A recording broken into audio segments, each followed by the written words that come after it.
Scary Saturday.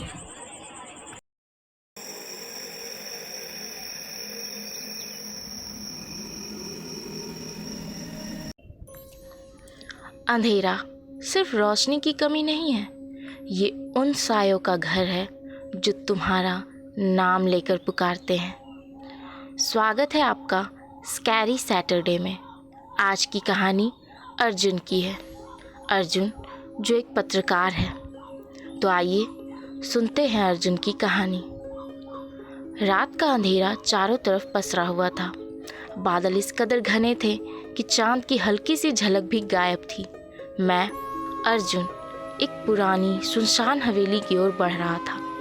पत्रकार हूँ, सच की तलाश में निकल पड़ा था, उस जगह की ओर जिसके बारे में कहा जाता है कि वहाँ कुछ अजीब है।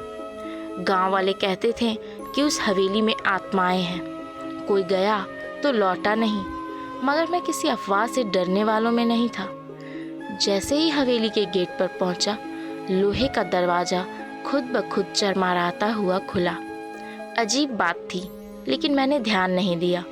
अंदर कदम रखा तो एक सिहरन सी पूरे शरीर में दौड़ गई। हवेली में सन्नाटा ऐसा था कि अपनी सांसें भी जोर से सुनाई दे रही थी। मैं धीरे धीरे अंदर बढ़ा।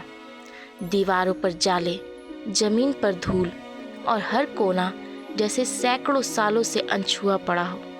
तभी एक धीमी सी सिसकने की आवाज़ सुनाई दी। मैं ठिठक गया।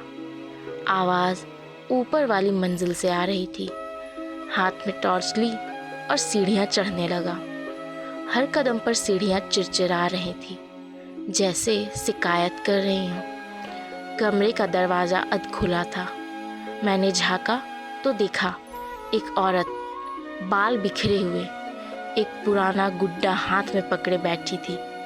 सिर झुका हुआ, लेकिन सिसकियाँ अब और साफ थी। आप कौन हैं? मैंने हिम्मत करके पूछा। वो औरत धीरे धीरे उठी और जैसे ही उसने सिर उठाया, उसकी आंखें बिल्कुल काली थी, बिना पुतलियों के। वो बोली, तुम भी आ गए। आवाज़ में न गुस्सा था न दर्द, बस एक ठंडापन। हर 10 साल में कोई आता है और यहीं रह जाता है। उसने मुझसे ऐसा कहा। मुझे लगा जैसे मेरा दम घुट रहा हो। भागने के लिए मुड़ा, लेकिन दरवाज़ा बंद हो चुका था। टॉर्च की बैटरी खत्म। अंधेरा घना हो गया। मैं ज़ोर से चिल्लाया, आंखें बंद की और अचानक सब शांत हो गया। जब आंखें खोली तो मैं हवेली के बाहर था, लेकिन मेरी गाड़ी की खिड़की पर मिट्टी से लिखा था, अगली बार भाग नहीं पाओगे। अब सालों बाद भी जब कभी अकेला होता हूँ, वो सिसकियाँ कानों में गूंज जाती। वो औरत, वो हवेली शायद अभी भी किसी का इंतज़ार कर रही है, किसी नए शिकार का। आज की कहानी में बस इतना ही। मिलते नई कहानी के साथ अगले सैटरडे को रात की 8:30 बजे। कहानी अच्छी लगी हो तो लाइक, शेयर और सब्सक्राइब करके बेल आइकन ज़रूर दबाएं। साथ ही कमेंट करके बताएं कि आपको हमारी कहानी कैसी लगी। अगर आपके साथ भी कभी कुछ अजीब हुआ है तो हमें लिख भेजिए। शायद अगला स्कैरी सैटरडे आपका हो।